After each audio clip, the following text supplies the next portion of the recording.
많은 사람들이 착하게 살면 손해만 본다고 말합니다. 하지만 착하게 살아도 손해보지 않고 이용당하지 않는 사람들이 있습니다. 착하긴 한데 어딘지 모르게 무서운 면이 있고 대하기 어려운 사람이 있습니다. 착하다는 것은 약하고 만만한 것과 분명한 차이가 있습니다. 만약 착하게 살고 손해만 본다고 느낀 적이 있다면 나의 말과 태도에 변화를 줄 필요가 있습니다. 오늘은 착하지만 똑똑하고 무서운 사람의 3가지 특징에 대해 말씀드리겠습니다. 첫 번째, 불편한 상황을 피하지 않는 사람입니다. 착하다는 것은 약하다는 것이 아닙니다. 착한 사람과 약한 사람의 가장 큰 차이점은 불편한 상황을 반드시 피하기만 하지 않는다는 것입니다. 만약 어떤 경우라도 사이가 멀어질까봐 싫은 일도 참고 하는 사람이 있다면 이는 선하고 도덕적인 것이 아니라 나약한 사람으로 비춰질 것입니다. 동물들의 세계에서 다람쥐나 사슴 등 초식 동물들이 맹수들을 피해 달아나는 것은 선하고 도덕적이기 때문이 아니라 할 수 있는 일이 피하는 것밖에 없기 때문입니다.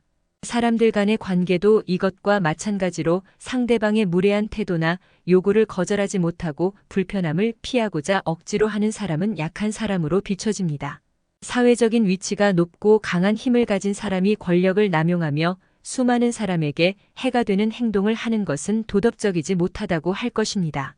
그러나 동물 세계의 호랑이와 같은 힘을 가지고 있으면서 남에게 피해를 주지 않지만 필요에 따라 불편한 상황에 힘을 드러내는 사람이 있다면 강하지만 도덕적인 사람이라고 할 수 있습니다. 약해서 선택권이 없기 때문이 아니라 힘을 가지고 있지만 도덕적인 선택을 하는 사람은 착하지만 누구도 우습게 볼 수 없습니다. 이처럼 착하지만 강한 사람과 호랑이의 차이점은 아무에게나 힘을 사용하지 않는다는 점입니다. 무례하거나 경우에 어긋나는 사람에게는 힘을 보여주는 것입니다.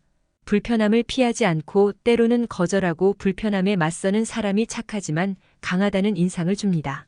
즉, 내가 싫거나 하기 힘든 일은 싫다고 말할 줄 알아야 하는 것입니다.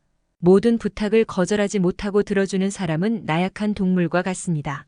어떤 일에 대한 협상을 할 때도 모든 것을 상대 측의 말대로 따라주기보다는 의견을 제시하고 불합리한 제안은 거절해야 하는 것처럼 많은 인간관계가 말해야 할 때 말하지 않고 거절해야 할 때 거절하지 않으면 다루기 쉽고 만만한 사람으로 취급받습니다.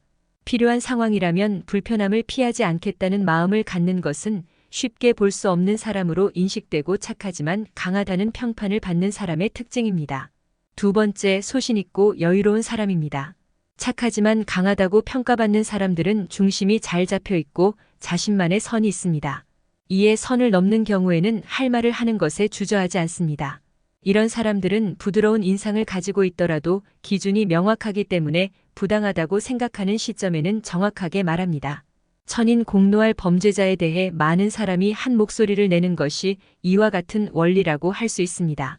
선을 명확히 알고 있는 사람은 그 선을 넘지 않을 때에는 굳이 힘을 드러내지 않기 때문에 여유롭고 온화합니다. 반면 그렇지 못한 경우에는 주저없이 말하기 때문에 착하지만 강하다는 인상을 줍니다. 소신이 있다는 것은 명확한 선을 지키는 것이기 때문에 부정적인 상황에 참을지 말지 고민되는 순간 힘을 발휘합니다. 소신을 갖고 행동하는 사람의 말과 행동에는 주저함이 없고 이는 눈빛과 태도에도 그대로 드러납니다. 자신감 있고 확신에 찬 눈빛은 소신으로부터 나오고 그 사람의 태도를 좌우합니다. 그렇기 때문에 이런 사람들은 주변 사람의 부정적인 영향도 상대적으로 덜 받을 수 있습니다. 만약 평소에 내가 자기 주장이 약하고 우유부단하다고 생각하는 사람이라면 자신만의 소신을 갖고 여유 있게 행동해 보는 것이 도움이 됩니다. 나의 선에 어긋나지 않는 경우에는 여유롭고 그렇지 않은 경우에는 소신에 따라 행동하는 것입니다. 세 번째, 신뢰할 수 있는 사람입니다. 여러분은 신뢰라고 하면 어떤 이미지가 떠오르시나요? 온라인에서 물건을 구매할 때 실물을 볼 수 없지만 물건에 대한 평가를 기준으로 고민하기도 합니다.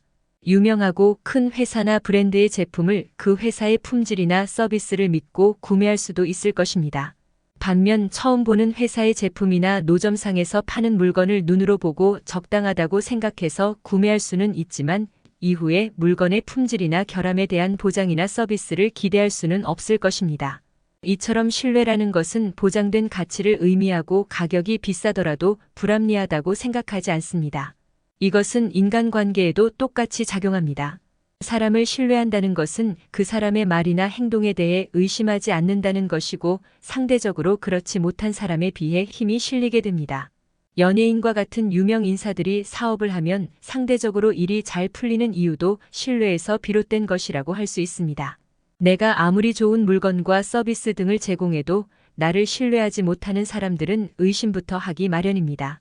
그러나 이미 신뢰할 수 있다고 생각하는 사람에게는 믿음을 바탕으로 생각하기 때문에 비교적 많은 지지를 얻습니다. 다만 신뢰를 이용해 사람들을 속이거나 해를 끼친다면 더 이상 지지하는 사람을 찾아보기 힘들 것입니다. 사람들의 신뢰를 나의 이득과 바꾸려는 생각은 매우 위험한 생각입니다. 큰 신뢰에는 큰 책임이 바탕이 되어야 할 것입니다. 사업을 하는 사람이 신뢰를 잃는 것은 모든 것을 잃는 것이라는 말이 있습니다. 신뢰의 가치를 아는 사람들은 정직하고 꾸준합니다. 그렇기 때문에 상대적으로 유능하고 뛰어난 실력을 가진 경우가 많습니다. 유능하고 뛰어난 사람들에게는 사람들의 지지가 따르고 그 책임을 다하는 사람은 누구도 쉽게 볼 수 없을 것입니다. 어느 날 부처님의 제자가 부처님을 찾아와 물었습니다. 제 안에는 2마리의 개가 살고 있는 것 같습니다. 한 마리는 매사에 긍정적이며 사랑스럽고 온순하고 다른 한 마리는 매우 사납고 성질이 나쁘며 매사에 부정적인 녀석입니다. 이 2녀석이 제 안에서 항상 싸우고 있는데 어떤 녀석이 이기게 될까요? 그러자 부처님이 침묵을 깨며 말씀하셨습니다. 내가 먹이를 주는 녀석이 이길 것이다. 여러분은 어떤 마음에 먹이를 주고 계신가요? 실력이 좋고 어떤 일이든 남들보다 잘해내는 사람을 보면 우리는 유능하다고 말합니다. 그런 사람이 사람을 귀하게 여기는 마음을 가지고 있을 때 우리는 위대하다고 말합니다. 첫 번째 불편함을 피하지 않는 사람, 2번째 소신 있고 여유로운 사람, 3번째 신뢰할 수 있는 사람. 이 3가지를 바탕으로 어디서나 우아하고 당당한 여러분이 되셨으면 좋겠습니다.